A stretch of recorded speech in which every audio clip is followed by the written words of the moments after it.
आज हमने पढ़ेंगे मेवाड़ का दूसरा साका। साथियों, पिछली क्लास में हम लोगों ने पढ़ा था राजस्थान के साके अपना एक टॉपिक है और उस साकों के बारे में मैं आपको पढ़ा रहा था। आज हम पढ़ेंगे साथियों राजस्थान का दूसरा साका। कौन साका है?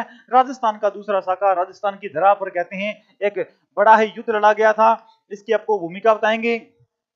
तो रखना मेवाड़ का दूसरा दोस्तों कौन सा है?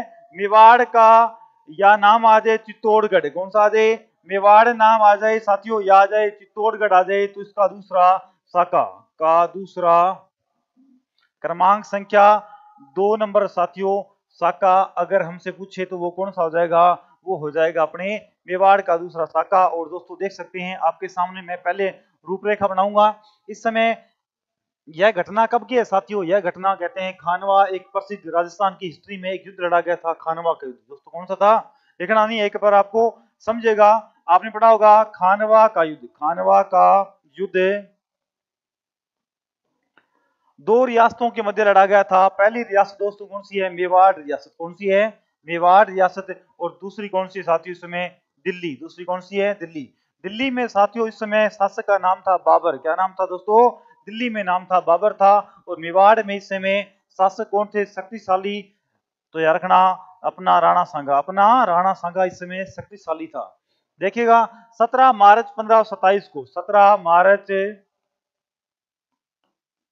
1527 को खानवा का युद्ध लड़ा गया। और इस युद्ध में साथियों विजेता कौन रहा था? मुगल शासक था इस समय दिल्ली का, वो कहते हैं दोस्तों विजेता रहा। और सांगा क्या हो गई दोस्तों? सांगा पराजित हुआ। सांगा पराजित हुआ। और इसके बाद कहते हैं सांगा का दोस्तों 30 जनवरी 1528 को इस युद्ध में कहते हैं राणा सांगा ने बहुत भयंकर लड़ाई लड़ी थी। इसके शरीर पर साथियों 80 घाव हो, कितने घाव हो गए थे?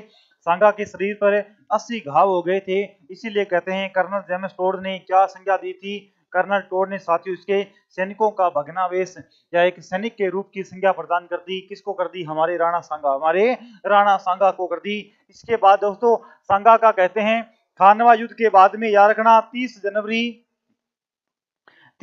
दोस्तों 1528 को कहते हैं राणा सांगा का दोस्तों देहांत हो गया। क्या हो गया? राणा सांगा का देहांत हो गया। देहांत हो गया था। और दोस्तों वो देहांत कब हुआ था? तो आप याद रख लेना 30 जनवरी 1528 को। रीट के एग्जाम में ये प्रश्न पूछा जा चुका है कि सर राणा सांगा का देहांत कब हुआ था? तो याद रखिएगा 30 जनवरी 1528 को हुआ था। अब देखिए खानवा का युद्ध दोस्तों क्यों पढ़ाया मैंने आपको? क्योंकि खानवा के युद्ध के बाद में एक राजस्थान में साका हुआ था, और वो कौन सा साका था? अपने मेवाड़ का दूसरा साका था। देखिए खानवा का युद्ध कब लड़ा गया था? 17 मार्च 1527 को लड़ा गया था।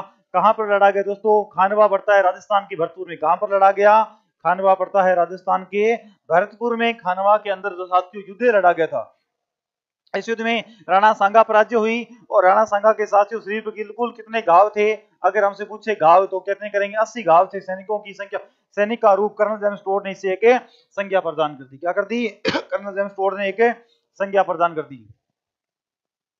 अब देखिए साथियों अपनी भूमिका बन चुकी है और इसी भूमिका को अपने आगे क्रम में बढ़ाएंगे। भूमिका आपने बना ली है और इसी भूमिका क्रम को मैं आगे बढ़ाऊंगा। अब देखिएगा कि आगे की प्रक्रिया क्या कहती है। राणा सांगा से संबंधित आगे की प्रक्रिया क्या कहती है।